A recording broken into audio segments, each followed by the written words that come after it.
नमस्कार दर्शक बंधु जय जगन्नाथ। आज वीडियो रे आपण मानक समस्त स्वागत करुच्ची।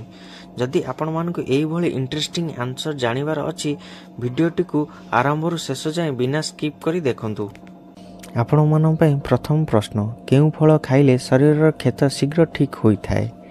ए सेव, बी बादाम, सी आंबो, डी अंगूर। एहार समय आरंभ होउची एबेठारु।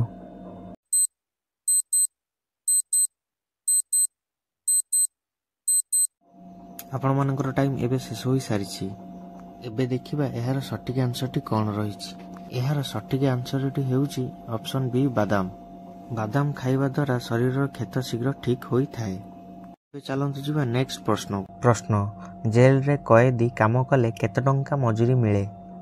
ए 100 टंका, बी 180 टंका, सी 200 टंका, डी 300 टंका। एहार समय आरंभ होउची एबेठारु।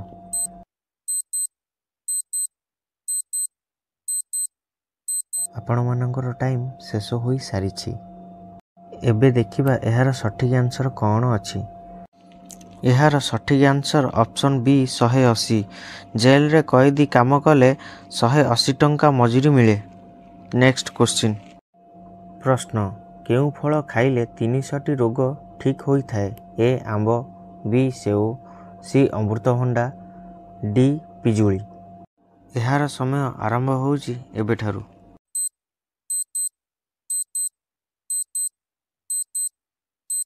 आपण मानकर टाइम शेष होई सारिछि। एबे देखिबा एहार सटीक आंसर कोन अछि। एहार सटीक आंसर ऑप्शन सी अमृतभंडा। अमृतभंडा खाइले 300टी रोग ठीक होई थाए। एबे चलंतु नेक्स्ट क्वेश्चन को जिबा। दर्शक बंधु आपण पई एटा शेष प्रश्न, कोन अधिक खाइबा द्वारा किडनी खराब होई थाए? ए कॉफिन, बी कदली, सी दही, डी पखाଳ। एहार समय आरंभ होउची एबेठारु।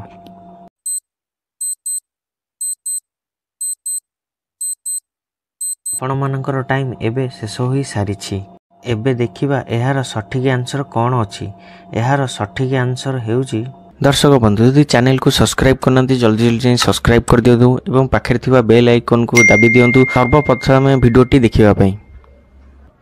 संग माने एहार सटीक आंसर होउची ऑप्शन ए कॉफिन। संग माने एबे मु रहूची, देखाबो एही भली नेक्स्ट वीडियो रे।